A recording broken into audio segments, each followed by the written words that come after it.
Hello there.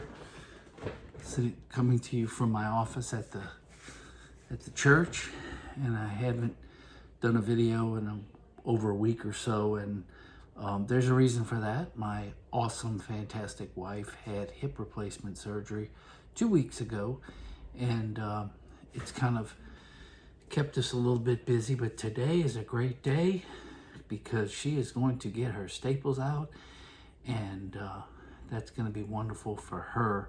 So we'll be heading off to Brock, Baton Rouge Orthopedic Clinic, a little bit later to see Dr. Rodriguez and take care of that little nicety.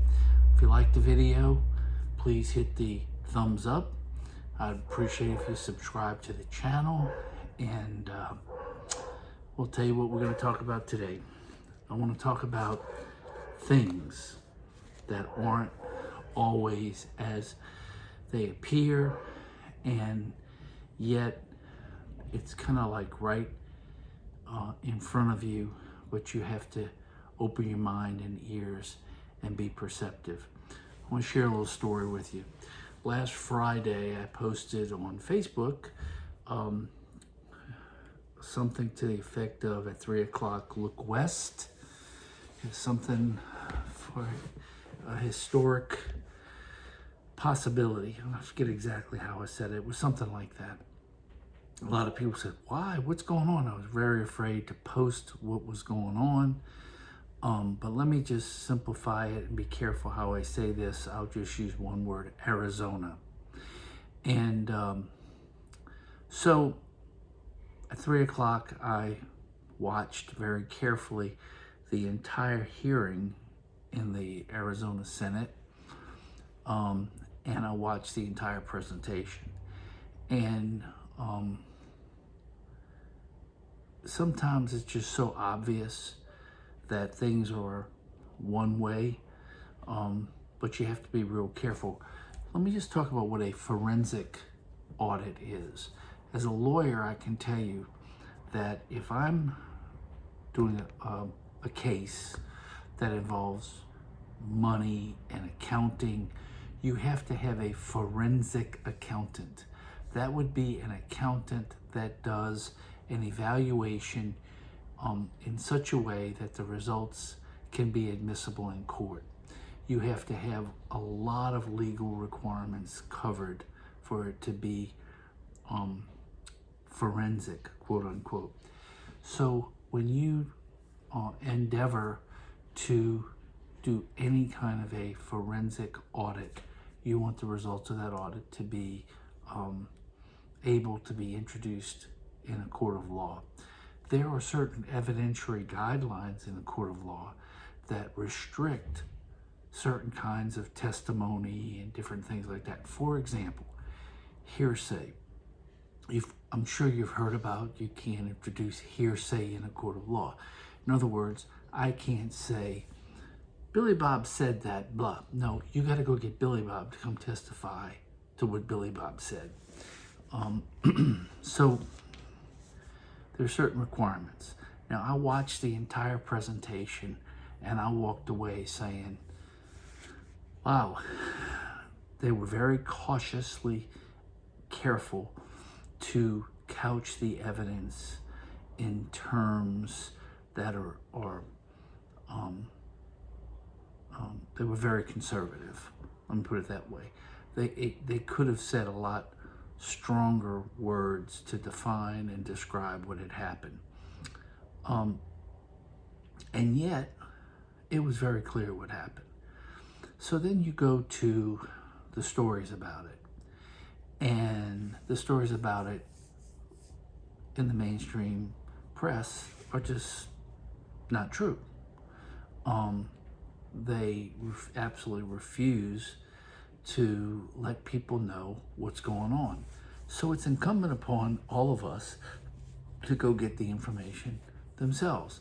Now, I want to give you an exact illustration of the difficulty we have. So I have a friend, he's a very smart guy, and he sent me a very personal email and said it didn't look like it came out the way you wanted it to. And I said, what?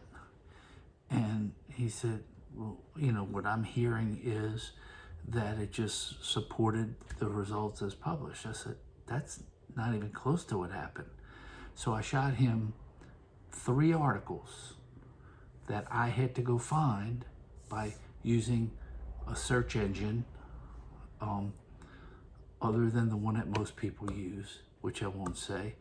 And I had to search and put the search in terms of what I was looking for, and I got him 3 articles, and then I got him a video of somebody talking about it, sent it to him. So his answer to me is, so they're all lying to us. Duh.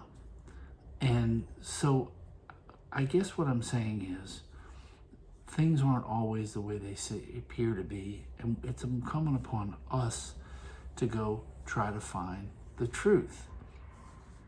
And that's difficult sometimes, because knowing what the truth is sometimes is scary to us. And so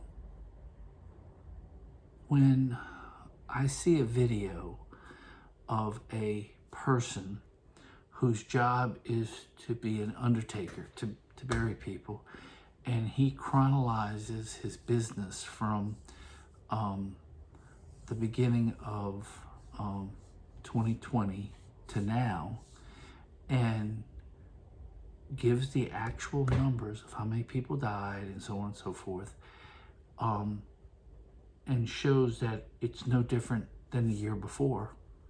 2020 was actually lower than 2019 because there were 2 months when there were hardly any burials he had to do. He starts to raise questions, and you should too. Why is that when we were in the middle of a pandemic and people were supposedly dying left and right? He also talks about where he was picking up the people that did die and what they were dying of.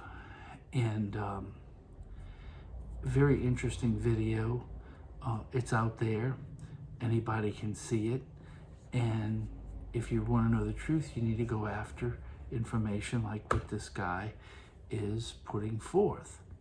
Unfortunately, we have become fat, dumb, and lazy in a general sense in America, and we want to be spoon-fed things, and we just accept it when it comes. I've learned not to do that. I don't watch the news because the news is not the news anymore. The news is media people giving you their opinion of what is happening rather than just reporting what's happening. And they sanitize things so that they can present it the way they want to present it. I know that's not what people think, but that's really what what is happening.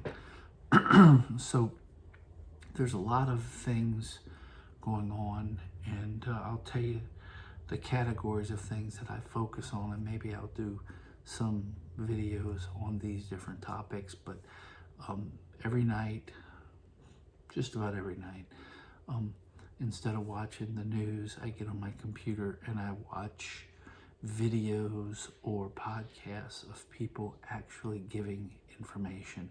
And when they say they're using certain information, often they will give you the website, and I go to the website and verify the information. For example, I'm just going to tell you that there are therapies for the virus, and we've been told that certain therapies have not been approved by the Institutes of Health or the CDC. But if you go to those websites and you check it out, you will find that some of them have been approved. And that's not being promulgated largely around. And so, I went to the website that was quoted in a video by a doctor, and I read the report myself. So now I can tell you that there are therapies that clearly are effective if you take them early enough on the onset of symptoms. You don't need to go to the hospital. You don't need to be put on a ventilator. You don't need the prescriptions that they're telling you you need. You need to do your research.